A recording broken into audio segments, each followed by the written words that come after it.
Bom dia, turma. Vamos iniciar mais uma videoaula na disciplina de português. Vamos falar sobre concordância verbal.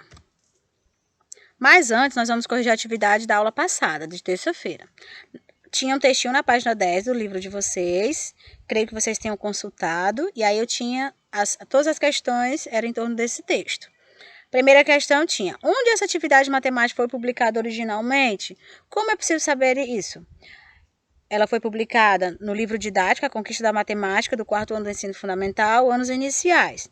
É possível saber isso lendo a referência do texto. Lá embaixo do texto a gente sempre tem uma referência para saber de onde ele foi retirado. Segunda, em quais outros lugares podemos encontrar enunciados de problemas matemáticos? Em avaliações de matemática e caderno de matemática. Terceira, qual a função desse enunciado de problema matemático?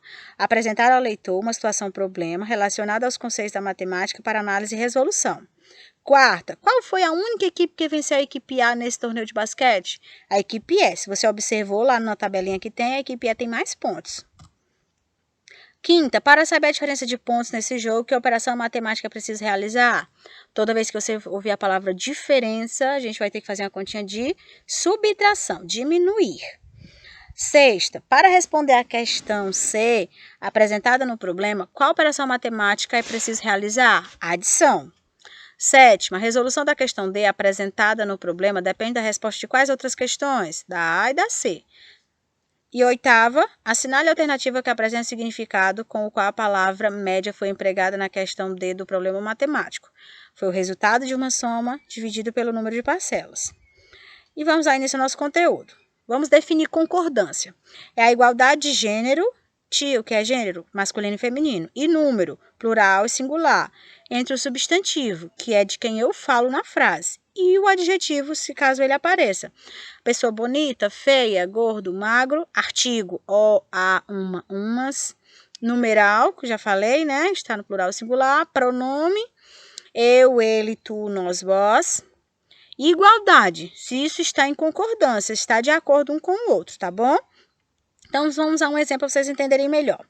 Nessa frase eu tenho: 2 helicópteros sobrevoaram a região. De quem eu estou falando? Muito bem, do helicóptero. Observe que a palavra helicóptero está no plural.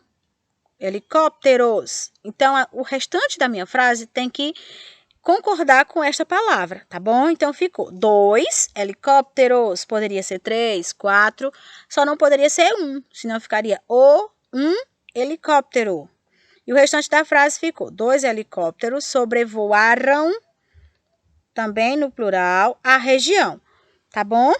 Embaixo eu tenho mais um exemplo, né? As nossas 2 amigas italianas nos visitarão em julho. Eu estou falando de quem na frase? Da palavra amiga. Então, toda a frase tem que concordar com ela. Está no plural, amigas. Então, 2 também está no plural, nossas e as também estão no plural. E o adjetivo também, ó, amigas italianas. Ok? Então, o que é concordância verbal? O meu substantivo tem que ser acompanhado de várias outras palavras. Nesse caso, o verbo ele tem que acompanhar o substantivo. Aí eu tenho um exemplo para vocês. O homem não é um dos mamíferos mais dorminhocos. Homem está no singular, então o verbo também deve estar no singular. Então, qual é o verbo, tia? A ação ou o estado do substantivo. O homem não é um dos mamíferos mais dorminhocos. Se o homem estivesse no plural, ficaria: os homens não são um dos mamíferos mais conhecidos. E eu tenho uma regra geral para vocês entenderem, né? Você vai ter que sempre concordar o sujeito em número, plural, singular, a pessoa, se ela está em primeira e segunda pessoa. Mesmo que o verbo venha deslocado, perto ou longe do substantivo, como eu tenho aqui o exemplo. Nós nunca discordamos de você. Quem é o sujeito? Quem eu estou falando da frase? Nós. O que foi que nós fez na frase?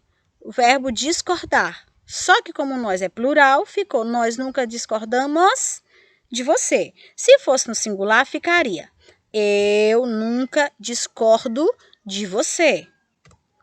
Mais um exemplo: sumia na estrada poeirenta a última boiada da fazenda. Observe aqui, ó. Olha a distância que eu tenho do substantivo para o verbo. Quem sumiu? A boiada. Então, eu estou falando de quem? Da boiada. Então, é meu substantivo. O que aconteceu com a boiada? Sumiu. Então, o que aconteceu é o verbo. Sumia, no singular, na estrada poeirenta, a última boiada da fazenda. Tipo, que a senhora fala desse jeito? Para destacar vocês, gente, sempre se está no plural singular, certo? Se está no plural singular para poder concordar a frase. Boiada está no singular, por isso que o verbo ficou sumia. Se a boiada tivesse no plural, ficaria: sumiram na estrada poeirenta as últimas boiadas da fazenda. Beleza? Então, nosso conteúdo de hoje é bem simples. Estou encaminhando para vocês a atividade na plataforma e no livro, nas páginas 13 a 15. Certo? Qualquer dúvida é só chamar a tia. Até a próxima aula. Bom fim de semana a todos.